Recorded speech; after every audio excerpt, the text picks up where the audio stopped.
Are you still runner-up for the Beatles now? Well, I don't know. I mean, we've got different scenes going. I don't know who's more popular in what part of the world. I don't know. I don't sort of worry about that. How's your popularity in Europe at this moment? Very good, I think. Very healthy.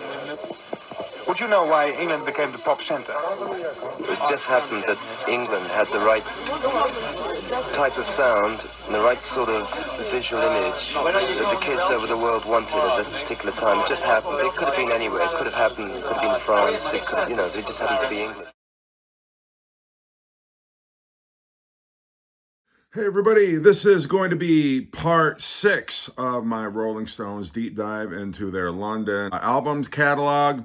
We're going to be talking today about their first greatest hits package, Big Hits, High Tide, and Green Grass. Now this was released in March of 1966. Basically, London Records had run out of material to patch together a stopgap album until the Rolling Stones' next proper studio release. So in March of 1966, they put together this essentially a greatest hits package. Now, their next album, Aftermath, would be released a month later in the UK in April of 1966, but the US would not see the release of Aftermath until July, and I tend to think that they delayed the release of that album because they were not wanting to undermine the sales of this album. So this is a very different track listing than the one that was released in the UK. This was released in the US in March of 1966. This would not be released in the UK until November of 1966, and it had a completely different track listing. In fact, the UK track listing, the earliest track is Come On, their very first single, and the most recent track that they used was Have You Seen Your Mother Baby, Standing in the Shadows, which was their latest single. So not only was the track listing different, but the cover artwork was different. And a little bit about this cover artwork. Now, Andrew Loog Oldham had wanted the follow-up to the Out of Our Heads album to be titled Could You Walk on the Water? Now, the record companies were very worried about Christians objecting to that title, and so it got changed eventually at the last minute to Aftermath. That is actually what delayed the release of the album in the UK. They were kind of bickering with the record company about wanting to keep that album title. Very controversial for the times. So they eventually relented and settled on the name Aftermath. But the cover artwork would have looked something like this. And I believe that these photos were supposed to be for the Could You Walk on the Water session. This is actually the rear photograph that was used on the UK cover. I think it's a much better photograph than kind of the fisheye lens photo that they ended up using, even though on that photo, it's very much taken in 1966. This was taken in late 1965, but nonetheless, what an impressive package we have here. For the first time, not only do you have a gatefold, but you have a full color booklet. Look at all these wonderful photographs that you got back then. You got a little bit of track listing there, not so much liner notes, surprisingly, but some really cool photographs from the band in late 1965.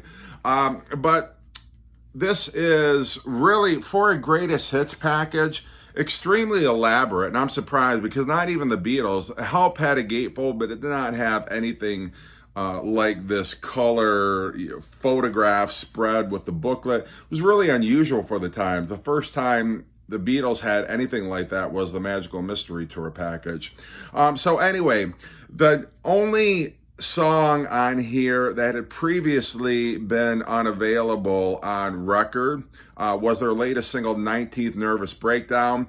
And there's a different version of Time Is On My Side, which is the version without the organ. It's with the guitar solo or the guitar riff opening, as it were. But that's the only thing that American record buyers had not had before on an album.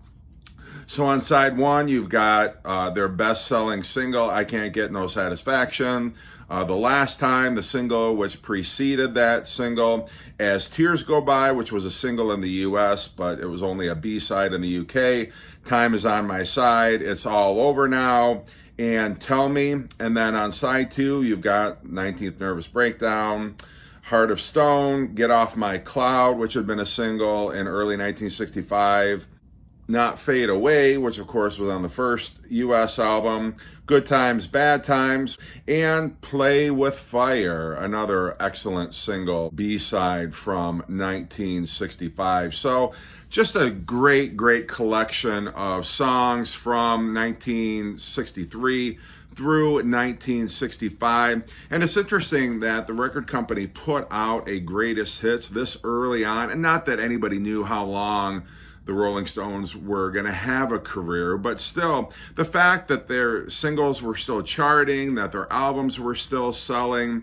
it's an interesting decision. Usually when a greatest hits package came out in the 60s, it meant an artist was kind of at the tail end of their popularity, and a greatest hits album was put out to kind of try to rejuvenate interest, or at least as a cash cow move, just to try and milk last dollars out of that artist's catalog. So it's really the best of the Rolling Stones, what we had here from basically June of 1964 through the end of 1965 into early 1966. 19th Nervous Breakdown single was released in February of 1966. It was released a week early in the UK, and then a week later, the US market got the single. So I just showed you the vinyl copy that I have. This is my CD copy. Again, this was the original CD release with the black and red banner at the bottom. Does not replicate the booklet inside. You get just a couple of pictures.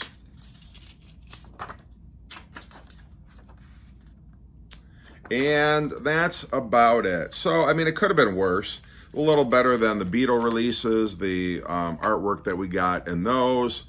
But when they released it on the SACD, they did duplicate the booklet to their credit.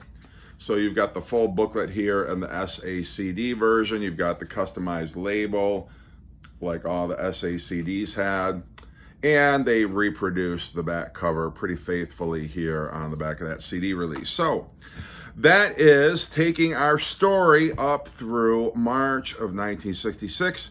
The next episode that I plan to do will be Aftermath, one of my favorite Rolling Stones albums. So hope you're enjoying this series, and take care.